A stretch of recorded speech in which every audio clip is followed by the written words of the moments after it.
Hey guys, welcome to the study with Mayank. मैं हूं आपका मयंक और आज ला रहा हूं मैं आपके लिए NCERT पॉलिटी क्लास 7 के MCQ। देखिए यहाँ पर आज इसी क्रम में हमारा चैप्टर नंबर 6 है। चैप्टर नंबर 6 में हम संचार माध्यमों को समझना, इससे संबंधित प्रश्नों को यहाँ पर देखेंगे। तो चलिए स्टार्ट करते हैं आज का वीडियो, देखते हैं मैं क्या क्या डिस्कस करना है यहाँ पर। आज का पहला प्रश्न है, वर्तमान समय में संचार माध्यमों और विज्ञापनों की छाप युवाओं के जीवन पर पूरी तरह व्याप्त है। इस संदर्भ में निम्नलिखित कथनों पर विचार कीजिए। पूछा यह गया है कि भाई यहाँ पर कौन सा कथन असत्य है, यानी गलत कौन सा है। पहला है, किसी मुद्दे के महत्व या उसकी महत्वहीनता को लेकर जो हम धारणाएं बनाते हैं वे संचार माध्यमों से प्रभावित होती हैं। सेकंड, संचार माध्यम लोगों की धारणाओं और उनके विचारों को एक सुव्यवस्थित एजेंडा चलाकर प्रभावित करते हैं। देखिए, आपने अक्सर देखा होगा कि हमारे इर्द गिर्द जो कुछ भी घटित हो रहा होता है उसमें कहीं ना कहीं मीडिया का एक अहम रोल होता है। यानी हम लोग समाचार पत्र, टीवी के माध्यम से जो न्यूज़ देखते हैं, अगर मान लेते हैं उन न्यूज़ में हमने उस चीज़ के बारे में पॉजिटिव चीज़ें देखी हैं, यानी सकारात्मक बातें देखी हैं, तो हमारा माइंड भी जो होता है उसे सकारात्मक वे में दिखता है। वहीं अगर हमारे माइंड में मीडिया ने ये भर दिया है कि भाई ये जो चीज़ आई है या ये योजना गवर्नमेंट की है ये सही नहीं है, लोगों के लिए बेटर नहीं होगी, लोगों को इससे दिक्कत होने वाली है, तो हम एक नकारात्मकता से भर जाते हैं। तो यानी कि ये आप देखते होंगे कि हम फिर इस हिसाब से किसी को महत्व देना है या किसको महत्वहीन समझना है, ये सब जो धारणाएं हमारी जो बनती हैं वो कहीं ना कहीं संचार माध्यमों से ही प्रभावित होकर बनती हैं। तो यहाँ पर पहला वाला कथन आपका सही है। सेकंड कथन आपका ये कहता है कि संचार माध्यम लोगों की धारणाओं और उनके विचारों को एक सुव्यवस्थित एजेंडा चलाकर प्रभावित करते हैं। देखिए, एजेंडा का अर्थ होता है हिंदी में कार्यशैली। ऑब्वियस सी बात है कि हर चैनल, चाहे कुछ चैनल ऐसे भी होते हैं, आपने देखा होगा कुछ चैनल ऐसे भी होते हैं जो गवर्नमेंट के फेवर के होते हैं, कुछ ये होते हैं गवर्नमेंट के अपोजिशन के होते हैं। तो खास करके क्या होता है, एक सुव्यवस्थित एजेंडा चलाया जाता है, एक उनकी कार्यशैली बनी हुई है। मान लेते हैं कोई, वैसे कुछ चैनल मान लेते हैं, मान लीजिए 4 चैनल ऐसे हैं जो गवर्नमेंट के फेवर करने वाले हैं और 2 चैनल ऐसे हैं गवर्नमेंट का अपोजिशन करने वाले हैं। अब मान लीजिए कोई नेशनल लेवल पर कोई दुर्घटना घटित होती है, कोई नेशनल लेवल पर कोई बात होती है। अब ये लोग क्या करेंगे, चार जो लोग हैं, ये लोग अपनी सरकार को बचाने के लिए क्या करेंगे, कोई ऐसी न्यूज़ चला देंगे, कोई ऐसी लोक लुभावनी न्यूज़ चला देंगे जिससे कि बाद बाकी सारे मुद्दे दब जाएं और जनता जो है केवल उन्हीं मुद्दों में उलझकर रह जाए। ठीक है, तो ये सब देखने को मिलता है। तो इसे कहते हैं सुव्यवस्थित एजेंडा। एक एग्जाम्पल मैं आपको यहां पर दूंगा। देखिए, यहां पर इस एग्जाम्पल को कोई भी व्यक्ति पर्सनली नहीं लेगा और ना ही टीका टिप्पणी करेगा। ठीक है, ये मेरी अपनी राय है और आप लोगों से गुजारिश भी मैं यही करूंगा कि आप लोग इस पर टीका टिप्पणी बिल्कुल नहीं करेंगे बाद में।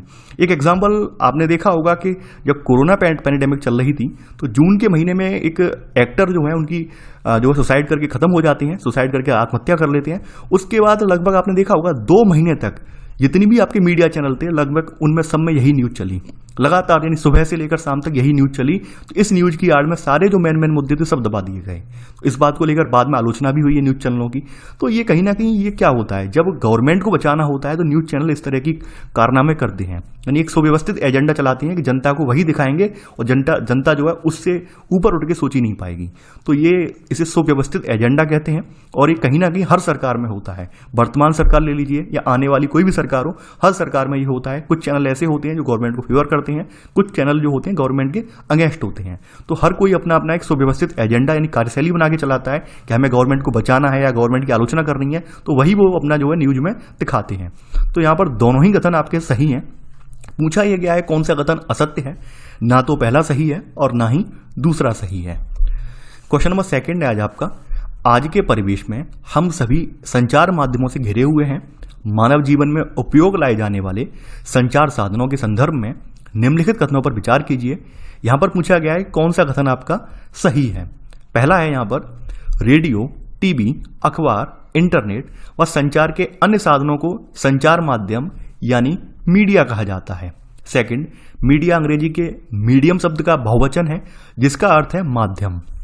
थर्ड है आपका, टीवी, रेडियो और अखबार संचार माध्यम के ऐसे रूप हैं जिनकी पहुंच लाखों लोगों तक, देश और विदेश के जनसमूह तक है, इसलिए इन्हें क्या कहते हैं, जनसंचार माध्यम या मास मीडिया कहते हैं।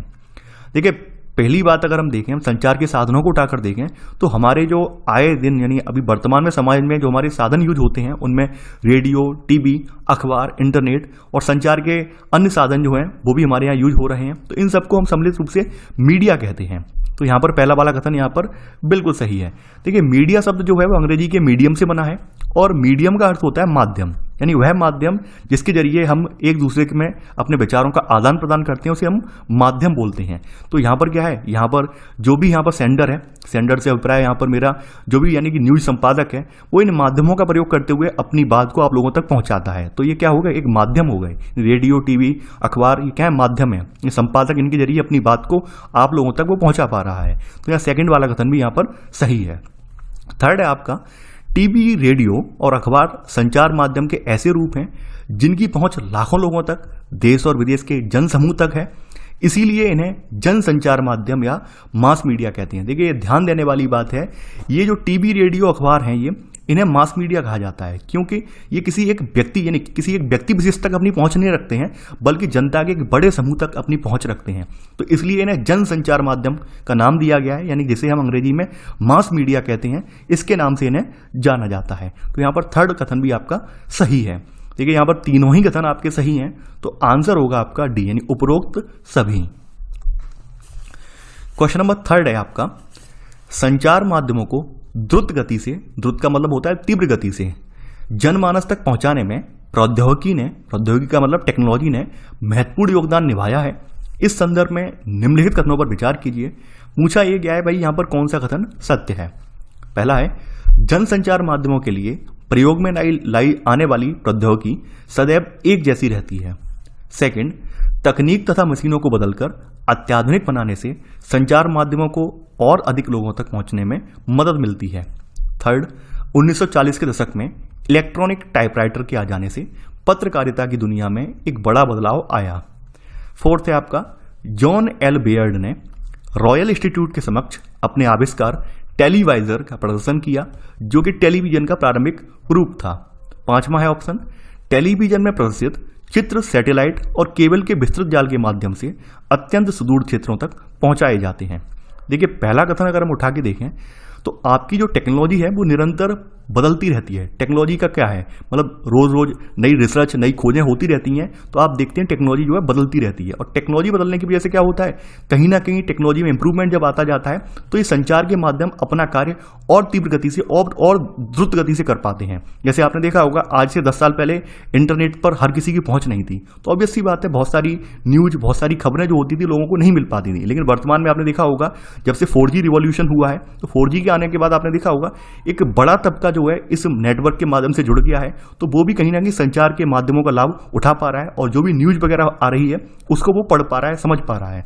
तो कहीं ना कहीं ये बात बिल्कुल गलत हो जाएगा पहला वाला कथन कि जनसंचार माध्यमों के लिए जो प्रौद्योगिकी है वो एक जैसी रहती है। एक जैसी नहीं रहती है बल्कि परिवर्तित होती रहती है, यानी लगातार अपडेट होती रहती है। यानी आपने आज अगर आप थोड़ा सा पीछे उठा के देखें, आज से 20 साल पहले आपके जो थे CRT वाले टीवी चलते थे, यानी कैथोड रे ट्यूब वाले टीवी चलते थे। लेकिन अब लाइट एमिटिंग डायोड वाले टीवी जो है LED हैं या LCD लिक्विड क्रिस्टल डिस्प्ले वाले टीवी हैं, इनका प्रयोग प्रचलन में आप देखने को मिलेगा। ठीक है, तो कहीं ना कहीं सुधार आया है, इंप्रूवमेंट आया है। तो ये हम कह सकते हैं कि प्रौद्योगिकी जैसी नहीं रहती है बल्कि प्रौद्योगिकी लगातार परिवर्तित रहती है, यानी बदलती रहती है, नए नए आविष्कार होते रहते हैं। तो पहला वाला कथन गलत हो जाएगा। सेकंड है, देखिए तकनीक तथा मशीनों को बदलकर अत्याधुनिक बनाने से संचार माध्यमों को और अधिक लोगों तक पहुंचने में मदद मिलती है। ये बिल्कुल सही बात है। जैसे जैसे हमारी टेक्नोलॉजी अपडेट होती जाती है, हम नए नए संचार के साधन अपनाते हैं, तो वैसे वैसे हम ज़्यादा से ज़्यादा लोगों तक पहुंच पाते हैं। जैसे एग्जांपल यही ले लेता हूं, पहले जो होते थे वायर वाले जो टेलीफोन होते थे, यानी वायर वाले टेलीफोन होते थे। तो वायर वाले टेलीफोन क्या था, हम केवल घर में ही रखकर बात कर पाते थे, घर के जो फैमिली मेंबर हैं वो बात कर पाते थे। लेकिन धीरे धीरे क्या हुआ, मोबाइल का जमाना आया, तो मोबाइल में क्या हुआ, कोई भी कहीं भी जा सकता है, बात कर सकता है। फिर एंड्रॉयड फ़ोन आए, अब एंड्रॉयड में भी थोड़ा और आगे बढ़ गए, तो आप देख रहे होंगे 4G कम्युनिकेशन है, तो 4G में आप वीडियो कॉलिंग भी कर पा रहे हैं, यानी कि लाइव चैट भी कर पा रहे हैं, सब पॉसिबल हो पाया है। तो कहीं ना कहीं तकनीक और मशीनों में जो बदलाव आया है उसकी वजह से हम संचार माध्यमों के जरिए ज़्यादा से ज़्यादा लोगों तक पहुंचने में हम समर्थ हो पाए हैं। तो सेकंड वाला कथन यहाँ सही है। थर्ड है यहाँ पर 1940 के दशक में इलेक्ट्रॉनिक टाइपराइटर के आ जाने से पत्रकारिता की दुनिया में एक बड़ा बदलाव आया। देखिए टाइपराइटर आपने देखा होगा, टाइपराइटर नहीं देखा है तो आप कहीं भी अपने तहसील वगैरह में आज भी कुछ जगहों पर देखने को मिल जाते हैं, जो नोटरी वगैरह बनाते हैं वो लोग, तो टाइपराइटर जो था जब स्टार्ट हुआ है, टाइपराइटर आने के बाद क्या हुआ, इलेक्ट्रॉनिक टाइपराइटर और आया है। ये ऐसे आ जाने से क्या हुआ है, जो आपके मीडिया हाउसेस वगैरह थे या फिर जहाँ पर अखबार वगैरह प्रिंट वगैरह होता है, तो वहाँ पर अक्षरों को टाइप करने में आसानी हो जाती थी, इससे द्रुत गति से यानी फास्टली टाइप कर पाते थे। तो ऐसे करके पत्रकारिता में एक नई क्रांति हमें देखने को मिली है और ये 1940 के दशक में ये आया है। तो थर्ड वाला कथन भी यहाँ पर सही है। फोर्थ है आपका John L Baird. John L Baird ने रॉयल इंस्टीट्यूट ऑफ के समक्ष इन्होंने क्या है अपना आविष्कार था टेलीवाइजर। ठीक है, जॉन एल बेयर्ड को टेलीविजन का आविष्कार करता माना जाता है। ठीक है, आप ये याद रखना, जॉन एल बेयर्ड जो है जो टेलीविजन है उसके आविष्कार करता है। शुरुआत में इसका नाम टेलीवाइजर था, लेकिन बाद में इसको टेलीविजन के रूप में ये जाना गया है। ठीक है, तो हमेशा अगर आपसे कहीं पूछा जाए कि टीवी के आविष्कारक कौन है, तो आप नाम बता देंगे जॉन एल बेयर्ड। तो चौथा वाला कथन आपका सही है। पांचवा है, टेलीविजन में प्रदर्शित जो चित्र हैं वो सैटेलाइट और केबल के माध्यम से, देखिए सैटेलाइट कम्युनिकेशन के माध्यम से पूरी दुनिया में जो है हमारा जो टीवी है, संचार माध्यम है, वो स्थापित हो पाया है। और जगह जगह पर आपने देखा होगा हाई क्वालिटी जो टीवी है, यानी जो हम HDMI वगैरह पोर्ट वगैरह बोलते हैं, यानी कि एक हाई डेफिनेशन वगैरह के जो पोर्ट देखते हैं, वो केबल के जरिए पॉसिबल हो पाया है। केबल नेटवर्क के जरिए हम क्या है, जो हाई डेफिनेशन जो है नेटवर्क है वो हम पहुंचा पाए हैं। तो कहीं ना कहीं सैटेलाइट और केबल का यहाँ पर एक अहम रोल रहा है टेलीविजन के क्षेत्र में। तो यहाँ पांचवा कथन भी यहाँ पर सही है। यहाँ पर आपके 2, 3, 4, 5 कथन सही हैं, तो आंसर है आपका डी, केवल 2, 3, 4 और 5। पहला वाला कथन गलत है। क्वेश्चन नंबर 4 है आज आपका, जनसंचार द्वारा उपयोग में लाई जाने वाली विभिन्न तकनीकें अत्यंत खर्चीली हैं। इसमें प्रयुक्त संसाधनों और प्रौद्योगिकी के संदर्भ में निम्नलिखित कथनों पर विचार कीजिए। यहाँ पूछा गया है कौन सा कथन असत्य है। पहला है, एक टीवी स्टूडियो में प्रयोग में लाए जाने वाले आवश्यक संसाधनों में लाइटें, कैमरे, ठीक है, ध्वनि रिकॉर्ड यंत्र, कंप्यूटर, संप्रेषण के लिए सैटेलाइट आदि आते हैं। सेकंड, जनसंचार के माध्यम निरंतर बदलते रहते हैं, इसलिए नवीनतम तकनीक जुटाने पर भी बहुत अधिक धन व्यय होता है। थर्ड है आपका, जनसंचार के माध्यम विभिन्न वस्तुओं के विज्ञापन जैसे कारें, चॉकलेट, कपड़े, मोबाइल फोन, इन सब के विज्ञापनों के द्वारा धन अर्जित करते हैं।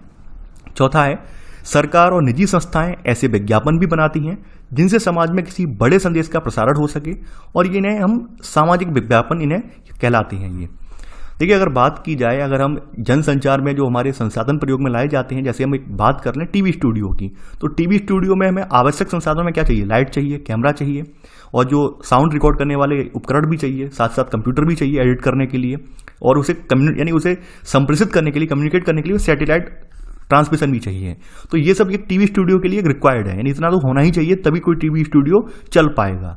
तो ऑब्वियस सी बात है, इन सबको हमें इकट्ठा करने में, इन सबको एक जगह लाने में, एक प्लेटफॉर्म पर इन्हें यूज करने में यहाँ पर एक अच्छा खासा धन यहाँ पर लगता है। सेकंड है यहाँ पर, जनसंचार के माध्यम निरंतर बदलते रहते हैं, इसलिए नवीनतम तकनीक जुटाने पर भी बहुत धन व्यय होता है। आपने देखा होगा कि अक्सर धीरे धीरे करके टेक्नोलॉजी इंप्रूवमेंट हो रही है, तो वैसे वैसे लगातार जितने भी ऑफिस हैं, चाहे वो टीवी स्टूडियो हो, प्रिंटिंग प्रेस वाले हों, हर किसी ने अपने यहाँ नई नई मशीनें लगाई हैं।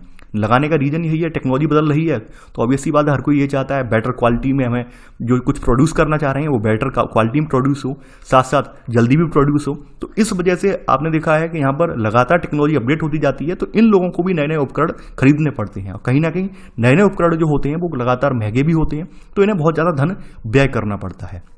और बात कर लें हम किसी टीवी स्टूडियो की या फिर यहाँ पर प्रिंटिंग प्रेस की, इनमें केवल और केवल संपादक नहीं होता है, बल्कि इनकी पूरी एक टीम होती है जो कि मिलकर कार्य करती है।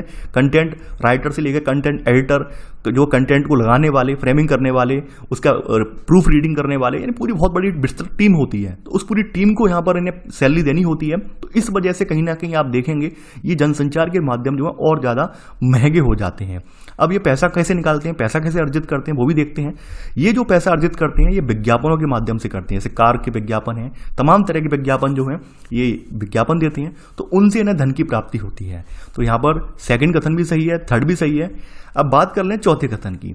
देखिए, आपने देखा होगा तमाम ऐसे विज्ञापन भी होते हैं जो गवर्नमेंट के द्वारा दिए जाते हैं, या फिर कोई समाज सेवी संस्था है या निजी संस्था है, तो अपना प्रचार करने के लिए भी, एक सामाजिक संदेश भेजने के लिए भी विज्ञापन जारी करवाती है। तो इन विज्ञापनों को हम सामाजिक विज्ञापन कहते हैं। जैसे रेलवे क्रॉसिंग हमें पार नहीं करनी चाहिए, मान लीजिए कोई मानव रहित रेलवे क्रॉसिंग है, तो मानव रहित में हमें क्या है, दोनों तरफ देख के पार करनी चाहिए। या फिर मान लीजिए कोई रेलवे का जो है यहाँ पर रेलवे क्रॉसिंग बंद है तो हमें उसके नीचे से पास होकर पार नहीं करना चाहिए। इस तरह के मैसेज दिए जाते हैं। जैसे कोरोना पैंडेमिक के दौरान आपने देखा होगा कि तमाम तरह की बातें बताई गई विज्ञापनों के जरिए। सरकार ने तमाम विज्ञापन जारी करवाए ताकि जनता जो है उनको समझकर कोरोना से बचाव कर सके। तो इन विज्ञापनों को सामाजिक विज्ञापन कहेंगे और कहीं ना कहीं सामाजिक विज्ञापन जो है जनसंचार के माध्यमों के द्वारा ही प्रसारित किए जाते हैं। तो यहाँ पर चारों ही कथन यहाँ पर सही हैं। पूछा यह गया है कौन सा कथन असत्य है। इनमें से कोई भी कथन असत्य नहीं है, तो आंसर होगा आपका डी। पांचवा है आपको मीडिया को लोकतंत्र का चतुर्थ स्तंभ कहा जाता है। एक लोकतांत्रिक देश में इसके द्वारा निभाए जाने वाले उत्तरदायित्वों के संदर्भ में निम्नलिखित कथनों पर विचार कीजिए। पूछा यह गया है कि भाई यहां पर कौन सा कथन असत्य है। पहला है संचार माध्यमों से नागरिक जान सकते हैं कि सरकार किस प्रकार काम कर रही है। सेकंड, लोक समाचारों के आधार पर सार्वजनिक विरोध आयोजित करके हस्ताक्षर अभियान आदि चलाकर सरकार से पुनः उसके कार्यक्रम पर विचार करने का आग्रह कर सकते हैं। थर्ड है आपका किसी भी जनसंचार माध्यम से यह अपेक्षा की जाती है कि वह हर दृष्टिकोण पर चर्चा कर संतुलित रिपोर्ट प्रस्तुत करे। चौथा, संतुलित रिपोर्ट लिख पाना संचार माध्यमों के स्वतंत्र होने पर निर्भर करता है।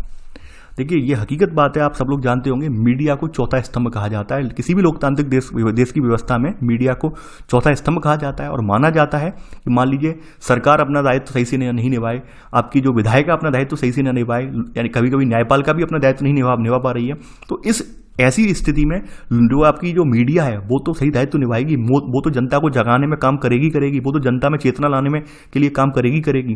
तो मीडिया को कहीं ना कहीं चतुर्थ स्तंभ कहा जाता है लोकतंत्र का। और ये माना यही जाता है अगर वास्तव में मीडिया निष्पक्ष होकर कार्य कर रहा है तो यकीन मानिए वो जनता के भले के लिए कार्य कर रहा होगा। और भाई अगर मीडिया चाटुकार है, मीडिया जो है सरकार के तलबे चाटने वाली है, तो ऑब्वियस सी बात है वो जनता को निष्पक्ष रूप से अच्छाई और बुराई के बारे में नहीं बता पाएगी। तो एक मीडिया से निष्पक्ष हमेशा होना चाहिए एक मीडिया को, तभी मीडिया जो है देश हित में, जनता के हित में, लोकतंत्र के हित में कार्य कर पाएगी। तो यहाँ पर संचार माध्यमों के जरिए हम ये जान पाते हैं कि भाई कि सरकार किस प्रकार से काम कर रही है। सेकंड है यहाँ पर कि भाई लोक समाचारों के आधार पर सार्वजनिक विरोध आयोजित करके हस्ताक्षर अभियान आदि चलाकर सरकार से पुनः उसके कार्यक्रम पर विचार करने का आग्रह कर सकते हैं। आपने देखा होगा गवर्नमेंट की जो तमाम स्कीम होती हैं, तो गवर्नमेंट की तमाम स्कीम को ये लोग क्या करते हैं, एनालाइज करते हैं, अपने अखबार में प्रसारित करते हैं या टीवी चैनलों पर उन पर डिबेट होती है, तो जनता को पता चलता है कि भाई इसमें क्या अच्छाइयाँ हैं क्या बुराइयाँ हैं। अब मान लो कोई स्कीम ऐसी है जो कि लोगों के फायदे के लिए नहीं है बल्कि नुकसान ज़्यादा हो रहा है, तो ऐसे में क्या है लोग ऐसे इन समाचार पत्रों के आधार पर या इन न्यूज चैनलों की कार्यवाही के आधार पर ये लोग क्या करते हैं, लोग इसका विरोध भी करते हैं।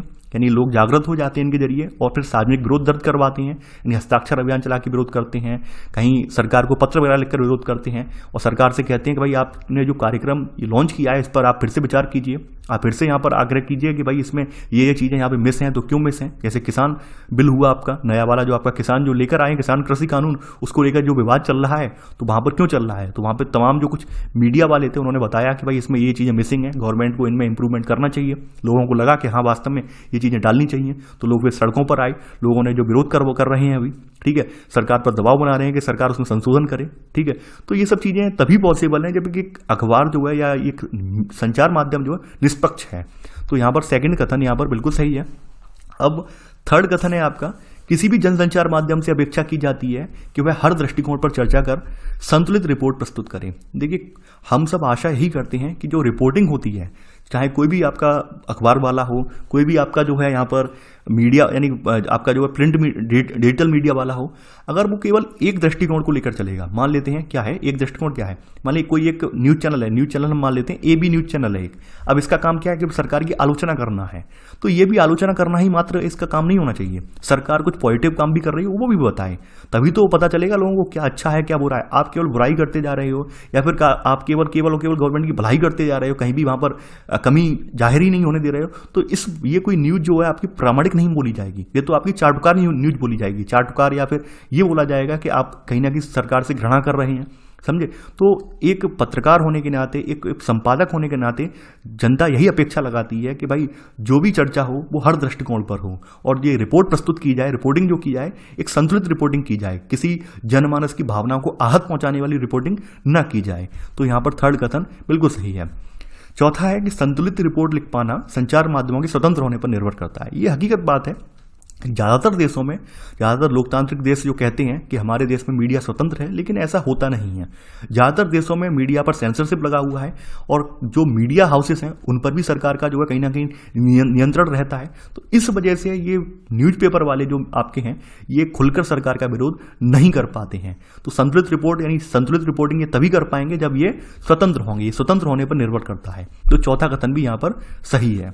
यहाँ पर चारों ही कथन सही हैं। पूछा यह गया है कौन सा कथन असत्य है। ठीक है, इनमें से कोई भी कथन असत्य नहीं है, तो आंसर होगा आपका डी। क्वेश्चन नंबर 6 है आपका। यहाँ पर अक्सर यह देखा जाता है कि संचार माध्यम स्वतंत्र नहीं है, सरकार का उन पर नियंत्रण है।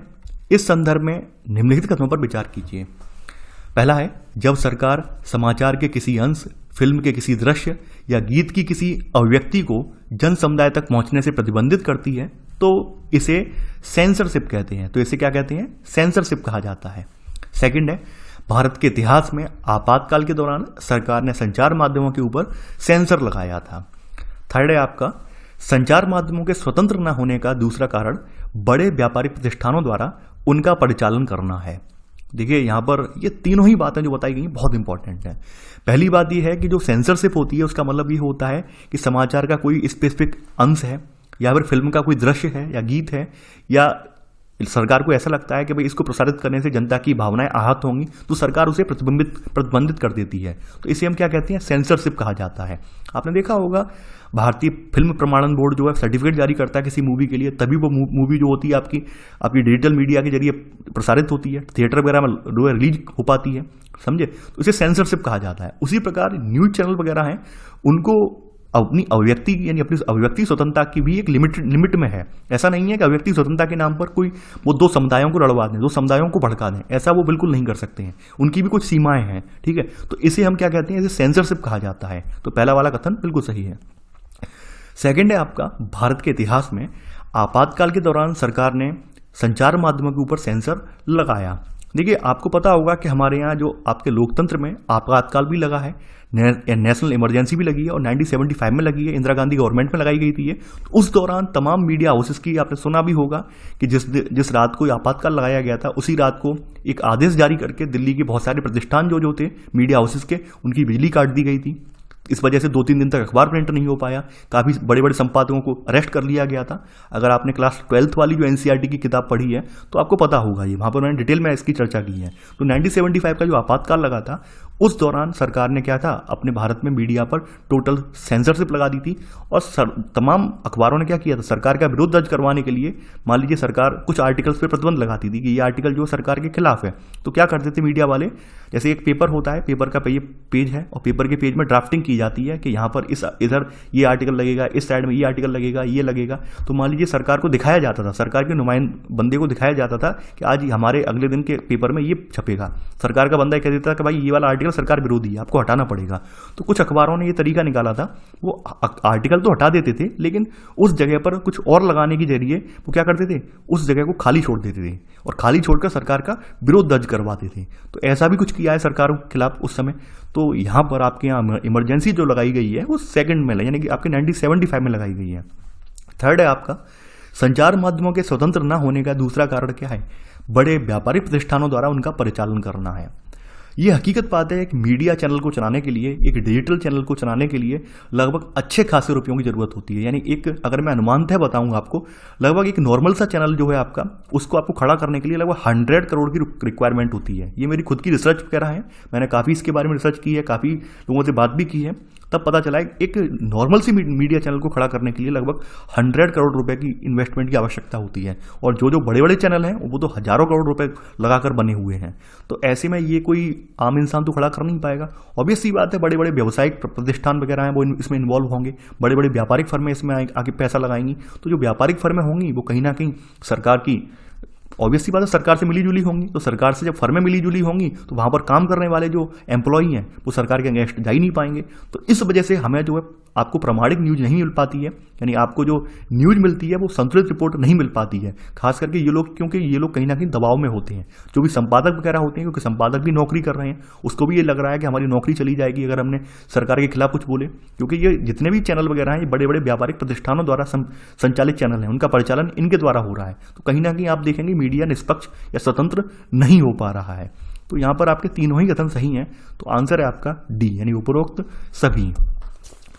क्वेश्चन नंबर 7 है आपका, राष्ट्रीय स्तर के संचार माध्यमों में स्थानीय मुद्दों पर विशेष ध्यान न दिए जाने के कारण स्थानीय संचार माध्यमों का प्रचलन समाज में बढ़ रहा है। ऐसा ही एक पेपर है खबर लहरिया करके। खबर लहरिया नामक स्थानीय समाचार पत्र के संदर्भ में निम्नलिखित कथनों पर विचार कीजिए। यहां पे पूछा गया है कौन सा कथन असत्य है। यह समाचार पत्र उत्तर प्रदेश के झांसी जिले की 8 दलित महिलाओं द्वारा हर 15 दिन में निकाला जाता है। सेकंड, स्थानीय बुंदेली भाषा में लिखित इस 8 पृष्ठ के समाचार पत्र में दलितों से संबंधित विषयों, स्त्रियों के प्रति हिंसा और राजनीतिक भ्रष्टाचार से संबंधित रिपोर्ट होती है। देखिए, बात करें इस समाचार पत्र की, ये समाचार पत्र जो है आपका उत्तर प्रदेश के झांसी जिले से संपादित नहीं होता है, बल्कि ये यूपी के चित्रकूट से संपादित होता है। यानी यूपी का एक जिला है चित्रकूट, तो वहां से ये निकाला जाता है और इसे जो है 8 दलित महिलाएं इसे जो है चलाती हैं, 8 दलित महिलाएं इसे प्रकाशित करती हैं। ठीक है, तो यहां पर पहला वाला कथन गलत हो जाएगा। ये जो पत्र है, जो समाचार पत्र है, स्थानीय समाचार पत्र, ये बुंदेली भाषा में है और यहाँ पर 8 पेज होते हैं। इनके जरिए ये लोग दलितों के साथ जो अत्याचार वगैरह हो रहे हैं उस विषय पर लिखते हैं, स्त्रियों के साथ जो हिंसा हो रही है उस विषय पर लिखते हैं और साथ ही साथ समाज में जो राजनीतिक भ्रष्टाचार है उस पर भी अपना ध्यान इंगित करते हैं। तो सेकंड कथन भी यहाँ पर सही है। अब स्थानीय समाचार पत्र की जरूरत क्यों पड़ी? देखिए, आप सभी को पता है राष्ट्रीय स्तर के मुद्दों में तमाम बात ऐसा होता है कि जो स्थानीय मुद्दे होते हैं उन पर ध्यान केंद्रित नहीं हो पाता है। अगर मान लीजिए आप राष्ट्रीय दैनिक जागरण पेपर उठा के देखेंगे तो राष्ट्रीय दैनिक जागरण में कौन कौन से मुद्दे उठाए जाएंगे? वही मुद्दे उठाए जाएंगे जो कि नेशनल लेवल पर हाईलाइट रहते हैं, राष्ट्रीय स्तर के मुद्दे हैं। छोटे मोटे मुद्दे नहीं उठाए जाएंगे। ये थोड़ी ना बताया जाएगा कि फलाने गांव की सड़क जो है टूट गई है, जो आपके फलाने रोड की हालत बहुत जर्जर हो रही है, फलाने जो गाँव का सामुदायिक जो केंद्र है वो भी खराब हो रहा है, वो नहीं बताया जाएगा। वो कहाँ बताया जाएगा? वो आपके स्थानीय अखबार है उनमें बताया जाएगा कि फलानी सड़क जो है आपकी, मान लीजिए फलाने आप इस जिले से बिलोंग करते हैं तो इस जिले को जोड़ने वाली मेन सड़क जो है आपके गांव से ये टूटी हुई है, स्थानीय अखबार में बताया जाएगा। तो इसलिए स्थानीय अखबारों का प्रचलन भी लगातार बढ़ रहा है। तमाम आपने देखा होगा बड़े बड़े व्यवसायिक प्रतिष्ठान भी जो है स्थानीय स्तर के अखबार निकालते हैं जो कि मंडल वाइज होते हैं। जैसे अमर उजाला हुआ, दैनिक जागरण हुए, आपका दैनिक भास्कर हुआ, और भी पेपर हैं ऐसे हिंदी के जो कि आपके स्थान वाइज भी निकाले जाते हैं, मंडल वाइज निकाले जाते हैं, जिनमें जिले के हिसाब से जिलावार खबरें भी रहती हैं। कुछ राष्ट्रीय खबरों को भी ले लेते हैं, कुछ जिलावार खबरों को भी ले लेते हैं। तो ऐसे करके स्थानीय मुद्दे भी कवर हो जाते हैं और राष्ट्रीय स्तर के मुद्दे भी कवर हो जाते हैं। तो यहाँ पर पूछा ये गया है कौन सा कथन असत्य है। आपका पहला वाला कथन असत्य है, तो आंसर है केवल 1। आई होप आपको ये चैप्टर पसंद आया होगा। देखिए, आप लोग इस वीडियो को लाइक शेयर करना बिल्कुल ना भूलें। आप में से तमाम लोग लगातार बार बार कमेंट करके पूछ रहे हैं क्या सर ये सीटेट के लिए सफिशिएंट है। देखिए, सीटेट के लिए सफिशिएंट नहीं है, सीटेट के लिए बहुत बेटर है वीडियो। अब आप लोग तो समझ ही नहीं पा रहे हैं, इतने दिन से लगातार कमेंट करके मुझे पूछ रहे हैं। यूपीएससी और सीटेट एग्जाम दोनों के लिए बहुत इंपॉर्टेंट है। तो आप लोग लगातार इस वीडियो को लाइक शेयर करते रहें, साथ ही साथ अपना अभ्यास करते रहें। मैं यहाँ पर जो भी प्रश्न लेकर आ रहा हूँ, जो भी प्रश्न बना रहा हूँ, उनमें पूरा मानक का ध्यान रख रहा हूँ और यूपीएससी स्टैंडर्ड के क्वेश्चन में बना रहा हूँ ताकि आप सोच सकें, विचार कर सकें, उसके बाद उसका आंसर दे सकें। तो आई होप आपको वीडियो पसंद आया होगा। अपने दोस्तों में इसे लाइक शेयर करना बिल्कुल ना भूलें। साथ ही साथ हमारा नया चैनल रूरल एकेडमी, इसे भी सब्सक्राइब करना ना भूलें। यहाँ पर हमारी डेली जीके जो है वो मैम लेकर आ रही हैं, तो डेली जीके आप यहाँ पर डेली देख सकते हैं, जिसमें हम एक दिवसीय एग्जाम से रिलेटेड आपके जो भी क्वेश्चन आए हुए रहते हैं, इतिहास, भूगोल या अन्य विषयों से रिलेटेड, वो क्वेश्चनों की श्रृंखला हम यहाँ पर देते हैं डेली। तो आप लोग ये चैनल भी सब्सक्राइब करना ना भूलें। तो चलिए, आज के लिए बस इतना ही। Thanks for watching. जय हिंद।